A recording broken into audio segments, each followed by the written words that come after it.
ਸਤਿ ਸ਼੍ਰੀ ਅਕਾਲ। ਤੁਸੀਂ ਜੁੜੇ ਹੋਏ ਹੋ ਪੰਜਾਬੀ ਰੇਡੀਓ USA ਦੇ ਨਾਲ ਤੇ ਵਾਲੀਬਾਲ ਦੇ ਸ਼ੌਕੀਨ ਖਿਡਾਰੀ ਤੇ ਦਰਸ਼ਕ ਤਿਆਰੀਆਂ ਖਿੱਚ ਲਓ, ਕਿਉਂਕਿ ਵਾਲੀਬਾਲ ਦਾ ਇੱਕ ਬਹੁਤ ਵਧੀਆ ਸ਼ਾਨਦਾਰ ਟੂਰਨਾਮੈਂਟ ਹੋਣ ਜਾ ਰਿਹਾ ਹੈ ਲਿਵਿੰਗਸਟਨ ਕੈਲੀਫੋਰਨੀਆ ਵਿਖੇ। ਜੀ ਹਾਂ, ਲਿਵਿੰਗਸਟਨ ਕੈਲੀਫੋਰਨੀਆ ਵਿਖੇ 4 ਮਈ ਨੂੰ ਬਾਬਾ ਦੀਪ ਸਿੰਘ ਸ਼ਹੀਦ ਬਾਬਾ ਦੀਪ ਸਿੰਘ ਵਾਲੀਬਾਲ ਕਲੱਬ ਵੱਲੋਂ ਖਾਲਸਾ ਦਿਵਸ ਦੀ ਸਾਜਨਾ ਨੂੰ ਮੁੱਖ ਰੱਖਦਿਆਂ ਤੇ ਵਿਸਾਖੀ ਦੇ ਪਵਿੱਤਰ ਦਿਹਾੜੇ ਨੂੰ ਸਮਰਪਿਤ ਵਾਲੀਬਾਲ ਦਾ ਟੂਰਨਾਮੈਂਟ ਕਰਵਾਇਆ ਜਾ ਰਿਹਾ ਸਵੇਰੇ 8 ਵਜੇ ਤੋਂ ਸ਼ਾਮ ਦੇ 7 ਵਜੇ ਤੱਕ।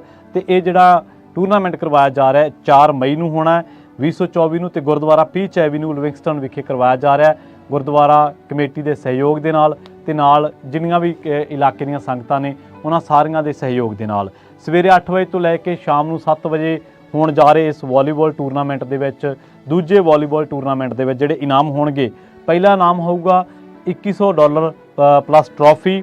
ਇਹਦੇ ਨਾਲ ਦੂਜਾ ਜਿਹੜਾ ਇਨਾਮ ਹੋਊਗਾ $1500 ਟਰੋਫੀ। ਤੀਜਾ ਜਿਹੜਾ ਇਨਾਮ ਹੋਊਗਾ ਉਹ $700 ਪਲੱਸ ਟਰੋਫੀ ਹੋਊਗਾ।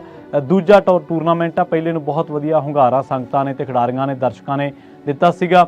ਇਸ ਟੂਰਨਾਮੈਂਟ ਦੀ ਬਾਬਤ ਜੇ ਤੁਸੀਂ ਹੋਰ ਜਾਣਕਾਰੀਆਂ ਹਾਸਲ ਕਰਨਾ ਚਾਹੁੰਦੇ ਹੋ, ਕੁਲਵੰਤ ਸੰਧੂ ਦੇ ਨਾਲ ਗੱਲਬਾਤ ਕੀਤੀ ਜਾ ਸਕਦੀ ਹੈ 2092619160 ਦੇ ਉੱਤੇ, ਤੇ ਇਹਦੇ ਨਾਲ ਗੋਲਡੀ ਦੇ ਨਾਲ ਗੱਲਬਾਤ ਕੀਤੀ ਜਾ ਸਕਦੀ ਹੈ 3852331187 ਤੇ ਲਾਡੀ ਕੰਗ 2096287216 ਦੇ ਉੱਤੇ ਤੁਸੀਂ ਇਸ ਟੂਰਨਾਮੈਂਟ ਬਾਬਤ ਗੱਲਬਾਤ ਕਰ ਸਕਦੇ ਹੋ। ਇੱਕ ਵਾਰ ਫਿਰ ਤੋਂ ਦੱਸ ਦਈਏ ਕਿ ਖਾਲਸਾ ਪੰਥ ਦੀ ਸਾਜਨਾ ਦਿਵਸ ਨੂੰ ਮੁੱਖ ਰੱਖਦਿਆਂ ਤੇ ਵਿਸਾਖੀ ਦੇ ਪਵਿੱਤਰ ਦਿਹਾੜੇ ਨੂੰ ਸਮਰਪਿਤ ਬਾਬਾ ਦੀਪ ਸਿੰਘ ਵਾਲੀਬਾਲ ਕਲੱਬ ਵੱਲੋਂ, ਜਿਹਨੂੰ ਸ਼ਾਰਟ ਦੇ ਵਿੱਚ ਆਪਾਂ BDS ਵੀ ਕਹਿ ਦਿੰਦੇ, ਉਸ ਕਲੱਬ ਦੇ ਵੱਲੋਂ ਦੂਜਾ ਵਾਲੀਬਾਲ ਟੂਰਨਾਮੈਂਟ ਕਰਵਾਇਆ ਜਾ ਰਿਹਾ ਹੈ ਮਿਤੀ 4 ਮਈ 2024 ਨੂੰ ਗੁਰਦੁਆਰਾ ਪੀਚ ਐਵੀਨਿਊ ਲਿਵਿੰਗਸਟਨ ਕੈਲੀਫੋਰਨੀਆ ਵਿਖੇ।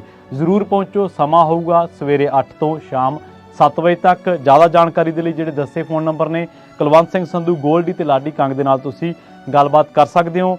ਸਮੂਹ ਸੰਗਤਾਂ ਪਰਿਵਾਰਾਂ ਸਮੇਤ ਹਾਜ਼ਰੀਆਂ ਭਰੋ, ਰੌਣਕਾਂ ਵਧਾਓ। ਗੁਰੂ ਕਾ ਲੰਗਰ ਟੁੱਟ ਵਰਤੇਗਾ।